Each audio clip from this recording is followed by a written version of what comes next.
વિદ્યકર્તારમૌયયમ.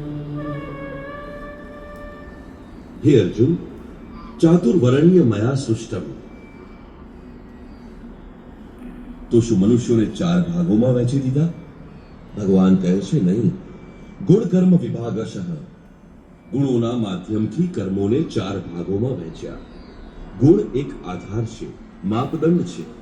તામસી ગુણ હશે તો આળસ, નિદ્રા, પ્રમાદ, કર્મમાં પ્રવૃત્ત ન થવાનો સ્વભાવ, જાણતા હોવા છતાં પણ અકર્તવ્યથી નિવૃત્ત નહીં થઈ શકવાની લાચારી રહેવાની. આવી અવસ્થામાં સાધનાનો આરંભ કઈ રીતે કરાય?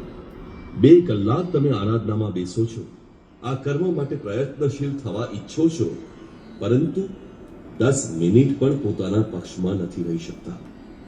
શરીર અવશ્ય બેસે છે, પરંતુ જે મનને બેસવું જોઈએ તે તો હવા જોડે વાતો કરે છે, કુતર્કોનું જાળું ગૂંથી રહ્યું છે, તરંગ ઉપર તરંગ છવાયેલા છે. તો તમે કેમ બેઠા છો? સમય શું કામ બગાડો છો?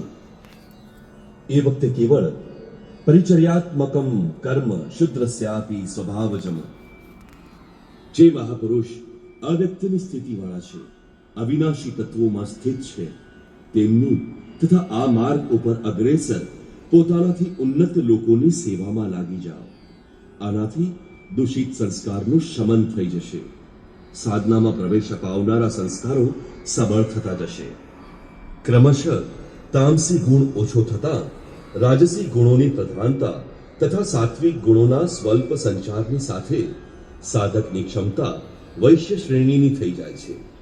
એ સમયે તે જ સાધક ઇન્દ્રિય સંયમ, આત્મિક સંપત્તિનો સંગ્રહ સ્વાભાવિક રીતે કરવા લાગશે.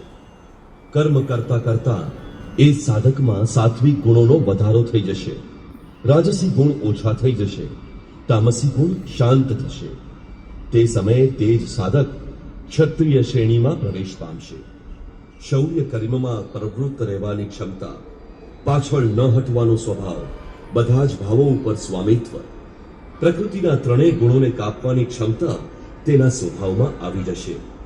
તે કર્મ વધારે સૂક્ષ્મ થતા માત્ર સાત્વિક ગુણ કાર્યરત રહી જતા મનનું શમન, ઇન્દ્રિયોનું દમન, એકાગ્રતા, સરળતા, ધ્યાન, સમાધિ, ઈશ્વરીય નિર્દેશ, આસ્તિકતા વગેરે બ્રહ્મમાં પ્રવેશ અપાવનારી સ્વાભાવિક ક્ષમતાની સાથે તે સાધક બ્રાહ્મણ શ્રેણીનો કહેવાય છે.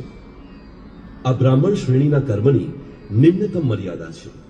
જ્યારે તે સાધક બ્રહ્મમાં સ્થિત થઈ જાય છે, તે અંતિમ મર્યાદામાં તે પોતે ન તો બ્રાહ્મણ રહે છે, ન ક્ષત્રિય, ન વૈશ્ય, ન શુદ્ર, પરંતુ અન્ય લોકોના માર્ગદર્શન માટે તે બ્રાહ્મણ જ છે.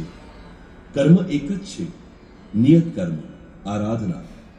અવસ્થા ભેદથી આ જ કર્મને ઊંચા નીચા 4 સોપાનોમાં વહેંચી દીધા. કોણે વહેંચ્યા? કોઈ યોગેશ્વરે વહેંચી દીધા. અવ્યક્ત સ્થિતિવાળા મહાપુરુષે વહેંચ્યા. તેના કરતા મને અવિનાશીને અકર્તા જાણ.